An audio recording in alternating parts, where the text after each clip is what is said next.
use for your bus.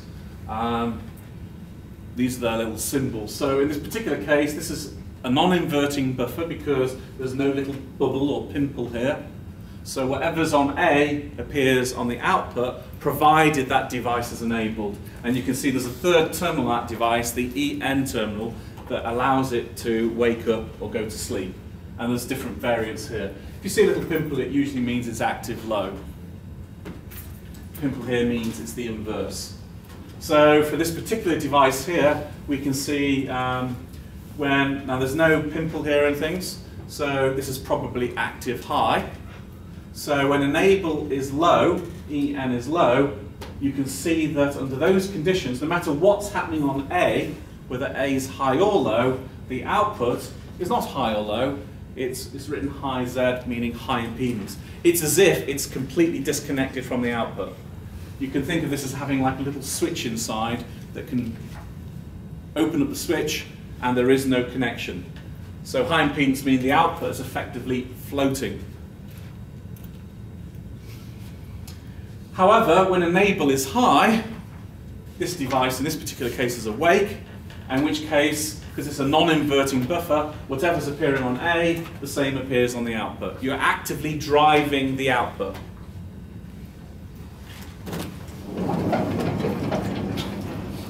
Why would you need this?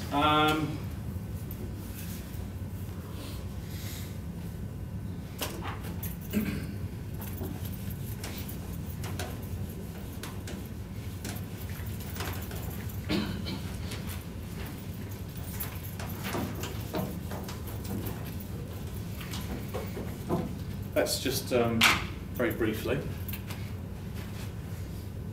Let's say I had some kind of bus here, and I had a couple of devices that I'm reading from the bus, fine, and I have a couple of devices which are writing to the bus. Oops. I'll call this device 1, device 2. If I didn't have tri-state logic, this was like TTL logic, then an output is either high or low. There are no other choices. Okay?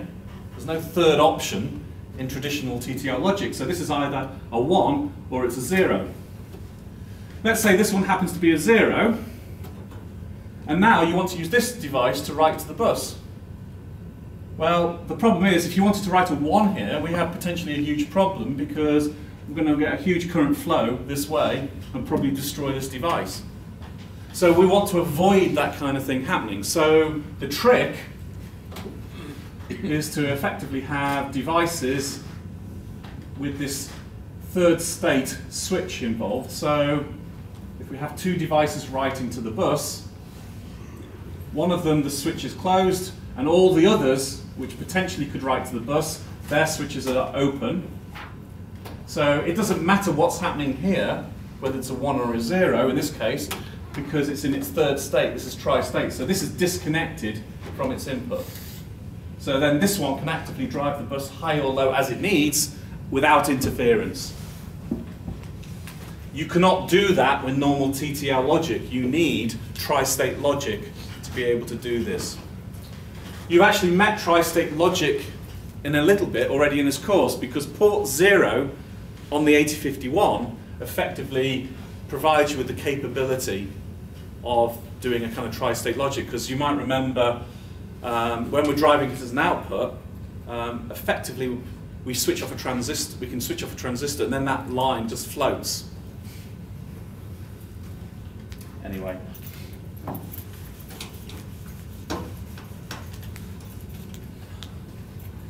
Let's get back. Oh, I didn't want to do that. It's a catastrophe. Right.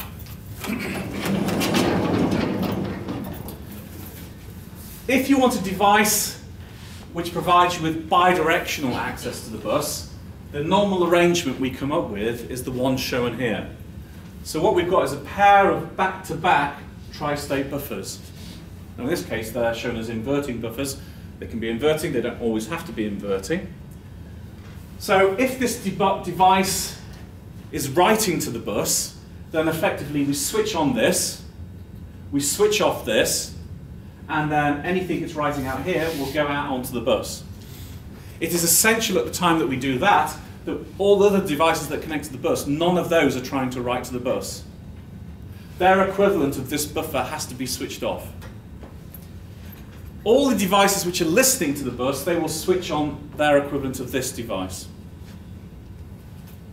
So I think I've got a bigger example. In fact, here's one. So let's say this device wishes to write to the bus, and all the other devices are listening. What they would do is they would switch on this buffer, and that buffer up there. This one would be switched off, this would be switched on. So there is only one buffer driving the bus. When it's finished, it will switch this to its tri-state again. And then maybe if it's now ready to listen, it will switch on its listening buffer. Another device can then switch on its transmitting buffer to drive the bus.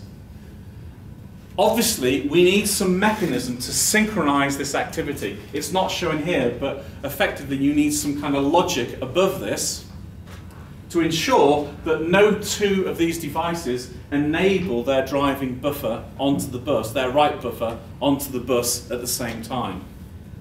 Because to do so will probably blow it up. Okay? So at any point in time, at most, only one of them will be using the transmit buffer to drive the bus. But multiple devices may have the receive buffer enabled in order to listen to what's on the bus. Because you might want to share that information with multiple people, multiple, if you like, pieces of equipment at the same time. That's not a problem. What's a problem is having multiple things trying to write to the bus at the same time. That's definitely not allowed under any circumstances. So, a diagram like this is something that you would be expected to explain and know and be able to write about in an exam. Okay?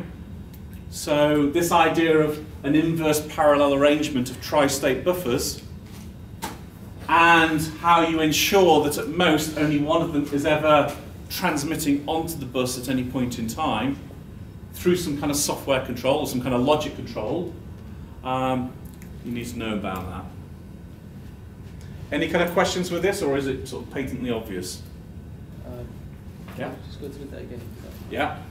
So, these are devices that could either be transmitting onto a bus or listening to the bus. They are connected through, if you like, an inverse arrangement of buffers. Okay?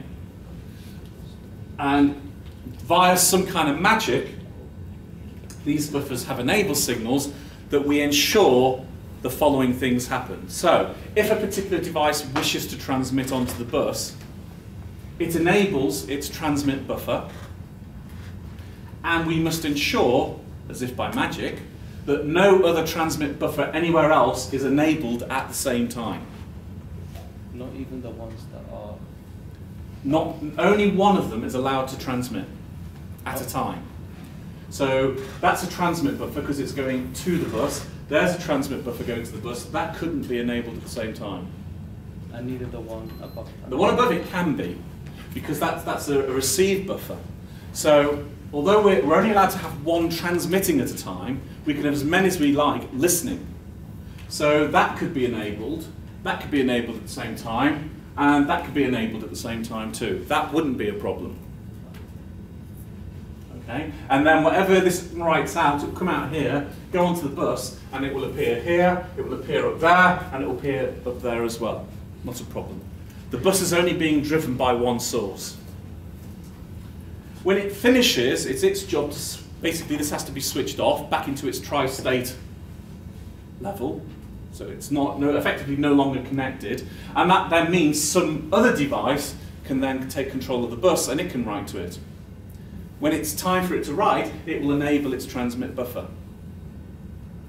It's your job as the designer of the system to ensure that at any point in time, no two devices write to the buffer at the same time. So you would need to come up with some kind of protocol, or you would have to design some kind of hardware to make sure that that never happens. Now you could do something, through a data selector, so only one at most could ever be enabled. you might write some software. So you might say, well, this device is the master, and the master always gets to write to the bus first of all.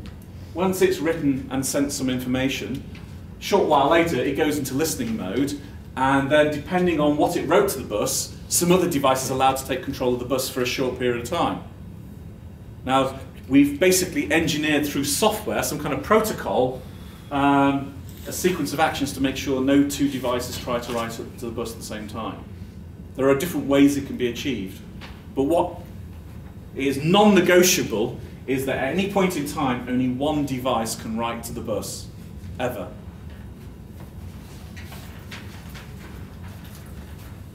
Okay.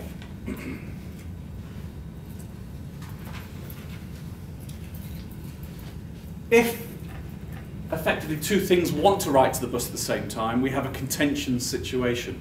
And what we would do, we would need to decide, we need some logic to basically either avoid that contention or address it when two things wish to write at the same time. Right, let's just plod on for a minute. Here's an example of a particular medium-scale integration chip that has these tri-state buffers on it. This is a pretty old-fashioned one, and it's only got, if you like, them going that way. There's a very famous one, not famous, sounds like it's some kind of superstar. There's a device called the 74245, which is 8 lots of these things. Tri-state buffer, so it's basically a chip with 8 of those, so you can basically connect a device to an 8-bit wide bus in a bidirectional way. So if it's in transmit mode, and it's got a enable signal, like an inverse enable signal for the other direction at the same time.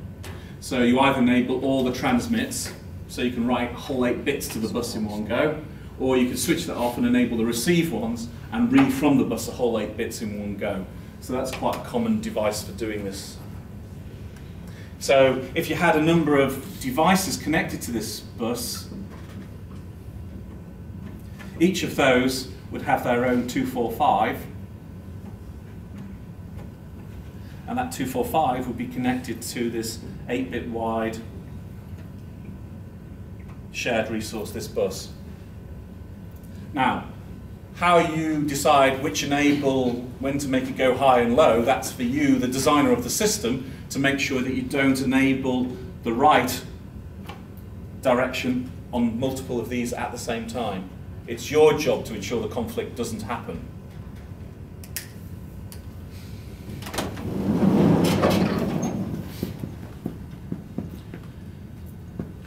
Okay,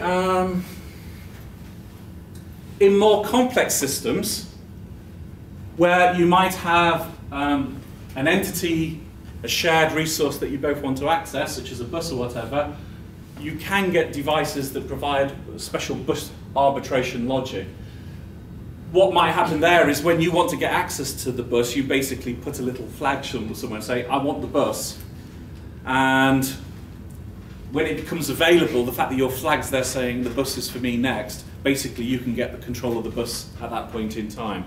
So there are complex systems available that enable you to have access to the bus. There's just other examples here with direct memory access. So sometimes the CPU might want to get to the bus, sometimes the graphics processor wants to get access to the bus. You would need some kind of arbitration there to make sure that the GPU and the CPU don't try and make use of the bus at the same time.